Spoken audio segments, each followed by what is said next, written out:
അസ്സലാമു അലൈക്കും വറഹ്മത്തുള്ളാഹി വബറകാതുഹു. സൂറത്തുൽ ലൈലിലെ 1 മുതൽ 13 വരെയുള്ള ആയത്തുകളാണ് നമ്മൾ കഴിഞ്ഞ ക്ലാസ്സുകളിലൂടെയായിട്ട് മനസ്സിലാക്കിയത്. സൂറത്തുൽ ലൈൽ പാരായണം ചെയ്യുമ്പോൾ ഒരു സാധാരണ പാരായണത്തിൽ ഓത്തിൽ ഉണ്ടാവുന്ന തെറ്റുകളെക്കുറിച്ചാണ് നമ്മൾ മനസ്സിലാക്കി വരുന്നത്. അതിൻ്റെ ബാക്കി ഭാഗം ശ്രദ്ധിക്കുക. 14-ാമത്തെ ആയത്ത് മുതൽ. ബിസ്മില്ലാഹിർ റഹ്മാനിർ റഹീം. ഫഅൻദർതുകും നാറൻ തലദ്ദാ ലാ യസ്ലാഹാ ഇല്ലൽ അഷ്ഖാ അല്ലദീ കദ്ദബ വതവല്ലാ വസയുജന്നബുഹൽ അത്ഖാ الذي يؤتي ماله يتزكى وما لأحد عنده من نعمة تجزى إلا ابتغاء وجه ربه الأعلى ولسوف يرضى. സൂറത്തുൽ ലൈലിലെ 14-ാമത്തെ ആയത്ത്. فأنذرتكم نارا تلظى. ഈ ആയത്ത് പാരായണം ചെയ്യുമ്പോൾ ഫഅൻദർതുകും ഇവിടെ ഇഖ്ഫാം ബിഗുന്ന ചെയ്യണം, മണിക്കണം. ആ നൂനിനെ അവ്യക്തമാക്കി മണിക്കണം. ഈ രൂപത്തിൽ. ഇനി അത് വായിക്കുമ്പോൾ ഫഅൻസർതുകും എന്നോ ഫഅൻദർതുകും എന്നോ ദാലിനെ ദാലോ സായോ ആവുന്നതാണ് ശ്രദ്ധിക്കേണ്ടത്.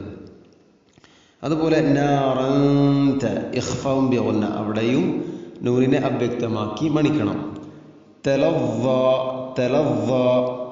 ഇത് ഉച്ചരിക്കുമ്പോൾ, ഇതിലെ വാദിനെ ഉച്ചരിക്കുമ്പോൾ ലാദ് അല്ല, തലല്ല അല്ല പറയേണ്ടത്, തലവ്വ. ഫഅൻദർതുകും നാറൻ തലവ്വ لا يصلاها إلا الأشقى. لا يصلاها ഇവിടെ സ്വാദാണ്. യസ്ലാഹ എന്ന് പറയരുത്, അത് അർത്ഥം മാറും. ലാ യസ്ലാഹ സ്വാദാണ്. അതുപോലെ ഇല്ലൽ അഷ്ഖാ, ഇല്ലൽ അഷ്ഖാ എന്ന് പറയുമ്പോൾ പ്രധാനമായിട്ടും ശ്രദ്ധിക്കേണ്ടത് ഇല്ലൽ അഷ്ഖാ, ലഷ്ഖ ആവുന്നതാണ്. ലാമിനെ കൊണ്ടല്ല പറയേണ്ടത്, ഹംസയുടെ ഉച്ചാരണം. ആ ഒരു ശബ്ദം നഷ്ടപ്പെടാൻ പാടില്ല. ഇല്ലൽ അഷ്ഖാ അങ്ങനെ തന്നെ പറയണം. അല്ലദീ കദ്ദബ വതവല്ല, ഇവിടെ അല്ലദീ എന്നത് അല്ലസി അല്ലെങ്കിൽ അല്ലദീ. കദ്ദബ എന്നുള്ളത് കസ്സബ അല്ലെങ്കിൽ കദ്ദബ. ചുരുക്കത്തിൽ ദാലോ സായോ ആവുന്നതാണ് ഏറ്റവും കൂടുതലായിട്ട് തെറ്റ് വരുന്നത്. അപ്പോൾ അല്ലദീ കദ്ദബ വതവല്ല അങ്ങനെ തന്നെ വായിക്കണം. വസയുജന്നബുഹൽ അത്ഖാ 17-ാമത്തെ ആയത്ത്. വസയുജന്നബുഹൽ അത്ഖാ, ഇവിടെ അത്ഖാ എന്നുള്ള പദം അതിലെ താഇന് സുക്കൂനാണ്. സുക്കൂനുള്ള താഇനെ ഖൽഖല രൂപത്തിൽ വായിക്കാൻ പാടില്ല. അത്ഖാ എന്ന് വായിക്കാൻ പറ്റൂല, കഴിയില്ല. അത്ഖാ എന്നല്ല, അത്ഖാ അത്ഖാ അത്ഖാ. വസയുജന്നബുഹൽ അത്ഖാ ഈ രൂപത്തിലാണ് അതിനെ വായിക്കേണ്ടത്. അല്ലദീ യുഅ്തി മാലഹു യതസക്ക. അല്ലദീ നേരത്തെ പറഞ്ഞതുപോലെ അല്ലസിയോ അല്ലദിയോ ആവരുത്.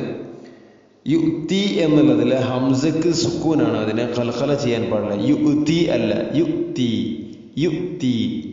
അതുപോലെ തന്നെ മാലഹു എന്നുള്ള പദത്തിലെ ലാമിന് ഫതഹാണ്. പലപ്പോഴും ചില ഖിറാഅത്തുകളിലൊക്കെ ഒരു പക്ഷെ ഇങ്ങനെ ആവാൻ സാധ്യതയുണ്ട്. മാലുഹു ലാമിന് ഫതഹാണ്, അതിനെ ലൊമ്മ് കൊടുത്തുകൊണ്ട് വായിക്കുന്ന ഒരവസ്ഥ. മാലുഹു നമ്മൾ ശ്രദ്ധിക്കാതെ അങ്ങനെ വായിച്ചു പോകുന്ന ഓതി പോകുന്ന ഒരു സാഹചര്യം. അതുകൊണ്ടാണ് അങ്ങനെ വരുന്നത്. പരമാവധി നോക്കി ഓതി പഠിച്ചാൽ ശരിയാവും ഇൻഷാ അല്ലാഹ്. മാലുഹു അല്ല, മാലഹു. യതസക്ക الذي يؤتي ماله يتزكى.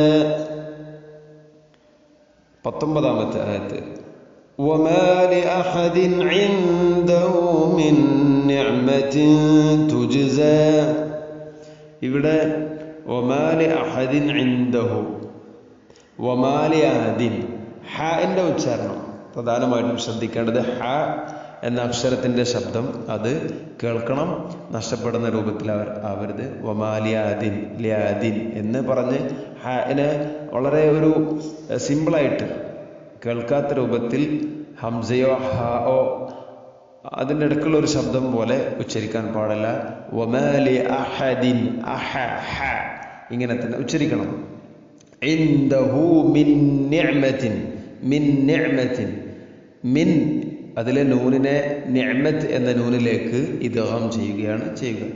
അങ്ങനെ മിൻ നിഅമത്തിൻ, മിൻ നിഅമത്തിൻ തുജ്സ. ഇവിടെ ആ നൂനിനെ രണ്ടാമത്തെ നൂനിലേക്ക് ഇദ്ഗാം ചെയ്യും. അതോടൊപ്പം ഖുന്ന മണിക്കലോടുകൂടിയാണ് അതിനെ വായിക്കേണ്ടത്. നിഅമത്തിൻ തുജ്സ ഇഖ്ഫാഉ ബിഗുന്ന അവിടെ ചെയ്യണം. തൻവീനിനെ അവ്യക്തമാക്കി മണിക്കണം. وما لأحد عنده من نعمة تجزى إلا ابتغاء وجه ربه الأعلى. إلا ابتغاء ഇത് ശ്രദ്ധിക്കണം. إلا ابتغاء അല്ല പറയണത്, ഇല്ല അല്ല. ബാഇനെ ഖൽഖല ചെയ്യണം. ഖുതുബുജ്ജത്തിന്റെ അക്ഷരമാണ് ബാ. അപ്പോൾ അതിനെ ഖൽഖല എന്ന സിഫത്ത് ചെയ്യണം, മുഴക്കി കേൾക്കണം, ശരിക്കും കേൾക്കണം എന്നതാണ് അതിൻ്റെ അർത്ഥം. ഇല്ലബ്, ഇല്ലബ്തിഗാഅ, ഗാ ആണ്. ഗൈനിന്റെ ശബ്ദം ഓ അല്ല, ഇല്ലബ്തി ഓ അല്ല, ഇല്ലബ്തിഗാഅ ഗൈൻ. തൊണ്ടയുടെ ഏറ്റവും മുകൾ ഭാഗമാണ് അതിൻ്റെ മഖ്റജ് ഗാ. വജ്ഹി റബ്ബിഹിൽ, വജ്ഹ്, വജ് ജീമിന് സുക്കൂനാണ്, അതിനെ കസ്റാവുന്നതാണ് ശ്രദ്ധിക്കേണ്ടത്. വജ്ഹി അല്ല, വജ്ഹി അല്ല, വജ്ഹി, വജ് ജ്. ഇതൊക്കെ പ്രത്യേകിച്ചും ശ്രദ്ധിക്കേണ്ട ഓരോ കാര്യങ്ങളാണ്. ഇതൊക്കെയാണ് നമ്മുടെ പാരായണത്തിൽ വരുന്ന തെറ്റുകൾ. വജ്ഹി റബ്ബിഹിൽ അഅല, റബ്ബിഹിൽ അഅല എന്നുള്ളിടത്ത് റബ്ബിഹിൽ അഅല, അധികം ആളുകളും റബ്ബിഹിൽ അഅല എന്നായിരിക്കും വായിക്കുന്നത്. അതും ശ്രദ്ധിക്കണം. റബ്ബിഹിൽ ആ ഹംസ ശരിക്കും കേൾക്കണം, ഉച്ചരിക്കണം. റബ്ബിഹിൽ അഅല. വലസൗഫ യർദ, വലസൗഫ യർദ. ഇവിടെ ദ്വാദിന്റെ ഉച്ചാരണമാണ് പ്രധാനമായിട്ടും പ്രത്യേകിച്ചും ശ്രദ്ധിക്കേണ്ടത്. ദ്വാദ് അണപ്പല്ലുകളോട് ചേർന്നാണ്, നാവിൻ്റെ ഏതെങ്കിലും ഒരു സൈഡ് അണപ്പല്ലുകളോട് ചേർന്ന് ഉള്ള രൂപത്തിലാണ് വരേണ്ടത്. അപ്പോൾ വലസൗഫ യർദ ഈ രൂപത്തിലാണ് വായിക്കേണ്ടത്. ഒന്നുകൂടെ ഇത് ഓതാം.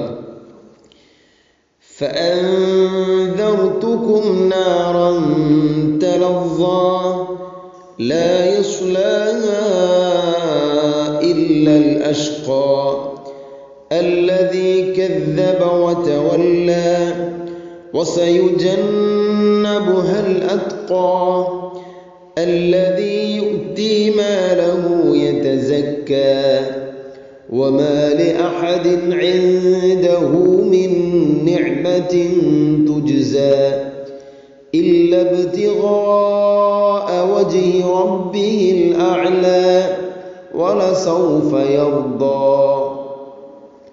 സൂറത്തുൽ ലൈലാണ് നമ്മൾ കേട്ട് മനസ്സിലാക്കിയത്. ഇതിലെ 1 മുതൽ 21-ാമത്തെ അഥവാ അവസാനം വരെ നമ്മൾ 3 ക്ലാസ്സുകളിലായിട്ട് മനസ്സിലാക്കി. വളരെ നന്നായിട്ട് തെറ്റുകൾ കൂടാതെ ഖുർആൻ പാരായണം ചെയ്യാൻ അല്ലാഹു തൗഫീഖ് ചെയ്യട്ടെ. ബാക്കി അടുത്ത സൂറത്തുകൾ ഇൻഷാ അല്ലാഹ് നമുക്ക് പഠിക്കാം. അസ്സലാമു അലൈക്കും വറഹ്മത്തുള്ളാഹി വബറകാതുഹു.